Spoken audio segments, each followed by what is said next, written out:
श्री शिवाय नमस्तुभ्यम। हर हर महादेव। रायपुर छत्तीसगढ़ पुराना Dhamtari road says बाहर रायपुर में गुरुजी पंडित प्रदीप मिश्रा जी द्वारा श्री शिव महापुराण कथा शुरू हो गई है। ये कथा 7 दिवसीय चलने वाली है। 24 दिसंबर से 30 दिसंबर तक 2 बजे से 4 बजे तक आस्था चैनल यूट्यूब के माध्यम से देखी जा सकती है। आज चौथे दिन की कथा पूर्ण हो चुकी है। आज की कथा बहुत ही रोचक जानकारियों से भरपूर थी। आज की कथा में गुरुजी पत्र उपयोगी सहित 14 जानकारियां दिए हैं। आज की कथा में गुरुजी प्रदोष और मासिक शिवरात्रि में किए जाने वाले बिल्कुल नए उपाय की जानकारी गुरुजी दिए हैं और साथ ही बताया है कि ये उपाय प्रदोष और मासिक शिवरात्रि में कर सकते हैं, अर्थात आप ये शिवरात्रि में करके अधिक से अधिक लाभ प्राप्त कर सकते हैं। ये उपाय कैसे करना है ये हम आपको इसी वीडियो के माध्यम से समझाएंगे। वीडियो के अंत तक बने रहे। ये उपाय एक बार ही करने से फल की प्राप्ति होगी। आज की कथा में गुरुजी पत्र उपयोगी सहित 14 जानकारियां दिए हैं। सभी की जानकारियां आपको इस छोटी सी वीडियो के माध्यम से प्राप्त होने वाली है। अगर किन्हीं कारणवश आज की कथा नहीं सुन पाए हैं तो पूरी कथा का रस तत्व आपको इस छोटी सी वीडियो के माध्यम से प्राप्त होने वाली है। आज की जो विशेष जानकारी है, गुरुजी बोले अगर बहुत तकलीफ है, दुख की जिंदगी चल रही है, घर में बहू बेटे बेटी सब प्रयास कर रहे हैं, किसी की नौकरी नहीं लग रही है, तो कल प्रदोष और परसों मासिक शिवरात्रि पर आप इस उपाय को कर सकते हैं। 28 दिसंबर और 29 दिसंबर दोनों दिन आप इस उपाय को कर सकते हैं। एक ही दिन से लाभ प्राप्त हो जाएगा आपको। बढ़ते हैं आज की कथा की पहली जानकारी की ओर। गुरुजी बोले अपना काम मत छोड़ना। कोई कह दे बाबा बन जा, कोई कहता संत बन जा, अपना घर छोड़ दो तो मत छोड़ना। संत एक बार माला जपता है, गृहस्था आश्रम में बस एक बार राम का नाम बोल दो, एक बार श्री शिवाय नमस्तुभ्यम बोल दो तो आपका कल्याण है। सब घर पर ही रहकर करो, भगवान स्वीकार करते हैं। गुरुजी खास बोले हैं अपना घर का जल महादेव पर चढ़ाओ, मंजिल तक जरूर पहुंच जाओगे। बढ़ते हैं आज की कथा की अगली जानकारी की और। मालती जी पत्र लेकर आए। गुरुदेव शादी के 17 साल हो गए थे, सब डॉक्टर से दिखाई पर संतान का सुख नहीं प्राप्त हुआ। तब 2022 में आपकी कथा पंडाल में सुने और बाबा से विनय किए। बाबा की ऐसी कृपा हुई कि 2023 में जुलाई में मेरे घर बाबा औलाद दिए हैं। गुरुजी बोले एक लोटा जल जो घर से लेकर जाते हैं उसका कितना महत्व है, उसका बल हम पत्र के जरिए बताते हैं। बढ़ते हैं आज की कथा की अगली जानकारी की और। सुनीता जी पत्र लेकर आई।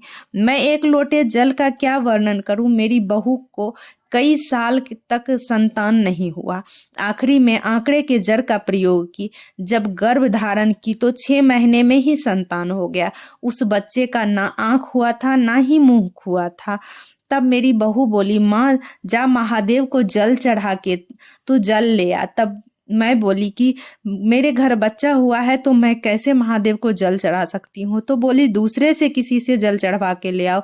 तब मेरी माँ गई और जल चढ़ा के लाई और मैं सिस्टर से कह करके बच्चे के आंखें में और मुंह में लगा देती। 3 महीने तक बच्चे वेंटिलेटर पर रही और आज पूरी तरह से बच्ची ठीक है। उसी का आभार व्यक्त करने हम कथा पंडाल में आए हैं।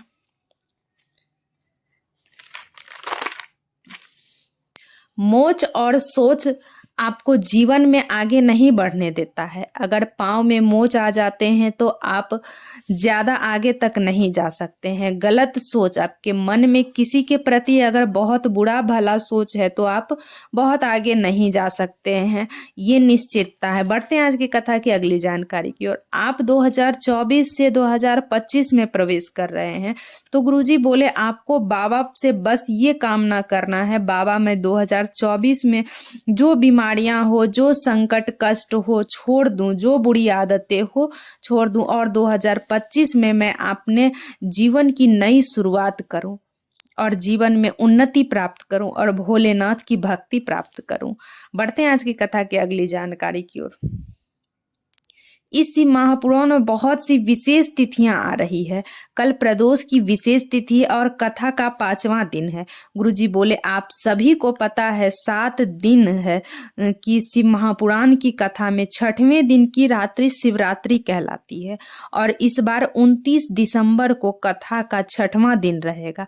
साथ में मासिक शिवरात्रि भी रहेगी और कथा की शिवरात्रि भी रहेगी और आप लोगों को 2-2 शिवरात्रि का लाभ प्राप्त होने वाला है। इसीलिए गुरुजी इस बार विशेष उपाय बताए, तो उस विशेष उपाय को आप लोग जरूर सुने।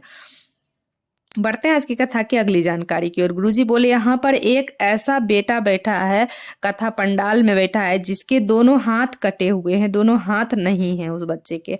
हाथ कटे होने के बावजूद भी वो अपने मुख से एक लोटा जल पकड़ता है और महादेव के मंदिर में जाकर महादेव पर जल चढ़ाता है और कहता है जब से जल चढ़ाता हूँ महादेव हाथ पकड़ लिया है। मेरे हाथ तो नहीं है पर महादेव मेरे साथ हैं, इसका आभास मुझे होता है। सब कहते हैं जूठन चढ़ाता है, मुख से लेके जाता है तो जूठा चढ़ाता है।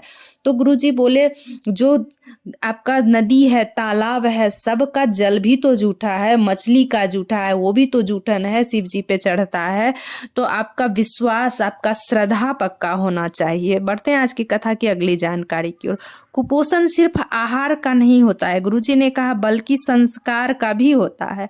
आहार का कुपोषण शरीर को कमजोर कर देता है और संस्कार का कुपोषण समाज को कमजोर कर देता है। बढ़ते हैं आज की कथा की अगली जानकारी की ओर, विशेष जानकारी की ओर, जो कि आप कल प्रदोष के दिन और परसों शिवरात्रि के दिन भी आप इस उपाय को कर सकते हैं। अगर ना करें तो सोमवार की अष्टमी में भी इस उपाय को आप कर सकते हैं। तीनों तिथियों में आप इस उपाय को कर सकते हैं। एक दिन करने से ही आपको लाभ प्राप्त हो जाएगा। कल प्रदोष का दिन है, परसों शिवरात्रि है, तो आप कल भी कर सकते हैं या तो परसों करें, ना कर पाए तो सोमवार के अष्टमी को भी आप इस उपाय को कर सकते हैं।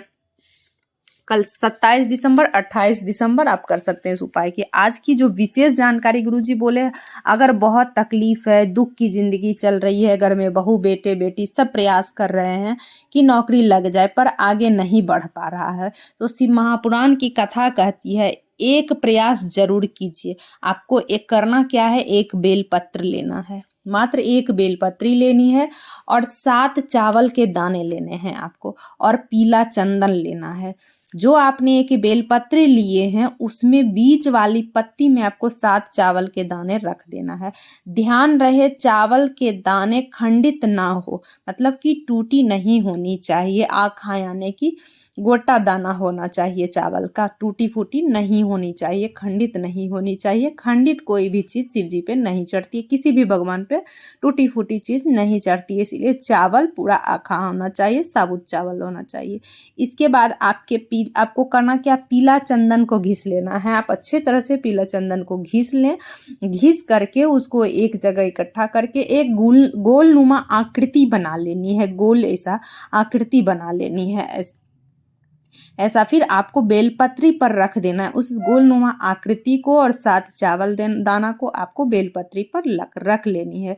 इसके बाद आपको करना क्या है, इस सारी सामग्री को आपको घर में इस तरह से रख के आपको घर के अंदर ही जो आपने जो बेलपत्री ली है उस पर जो सामग्री रखी है उसकी पूजन करना है। आपको अपनी कामना वो करते हुए उसकी पूजन कर लेना है। आप पूजन करने के लिए आप रोली, चावल, मोली, हल्दी का भी उपयोग कर सकते हैं। जिस तरह से आप पूजन करते हैं उस तरह आप कर सकते हैं। और दिए से आरती कर लें। इसके बाद आपको ये सारी सामग्री भोलेनाथ के मंदिर में जाकर, जहाँ शिवलिंग है, जहाँ अशोक सुंदरी का स्थान है, ध्यान रहे जो अशोक सुंदरी का स्थान होता है, जो मोटी लाइन होती है वो अशोक सुंदरी के बीच वाली जो मोटी लाइन होती है वो अशोक सुंदरी का स्थान है। वहाँ पर आपको सारी चीज़ें अर्पित कर देनी है। बेलपत्री रखी सारी सामग्री गिरनी नहीं चाहिए। जो आपने बेलपत्री पर सारी सामग्री रखी है वो गिरनी नहीं चाहिए। बेलपत्री सीधी ही रखनी है। अगर उल्टी रख देते हैं बेलपत्री तो आप उसकी सारी सामग्री तो गिर जाएगी। इसीलिए जिस तरह बेलपत्री पर सारी सामग्री आप रखे हैं तो उसी तरह सीधी बेलपत्री ही अशोक सुंदरी वाले स्थान पर आपको उस बेलपत्री को रख देनी है। ध्यान रहे डंडी जलाधारी की ओर होनी चाहिए, जिधर से जल गिरता है उसकी डंडी जलाधारी की ओर होनी चाहिए। और आपको करना क्या है, 2 दीपक प्रज्वलित कर देना है। अब दीपक आपको कैसा लेना है, एक गोल बाती का दीपक लेना है, एक लंबी बाती का दीपक लेना है। दोनों घी के दिए लगाना है आपको, घी का दीपक प्रज्वलित कर देना है आपको अपनी कामना करते हुए। इस उपाय को आप 1 दिन करने से ही फल की प्राप्ति हो जाएगी। आप जिस भी कामना से कर रहे हैं आपको उस कामना का फल का प्राप्ति हो जाएगी। जिस भी नौकरी के लिए कर रहे हैं, दुख तकलीफ दूर करने के लिए, आपकी जिंदगी में जो भी परेशानी दुख तकलीफ चल रही है तो उसके लिए आप इस उपाय को अवश्य करें। श्री शिवाय नमस्तुभ्यम। हर हर महादेव। अगर वीडियो से जुड़ी हुई कोई भी जानकारी आपको चाहिए तो कमेंट बॉक्स के जरिए आप पूछ सकते हैं। श्री शिवाय नमस्तुभ्यम। हर हर महादेव।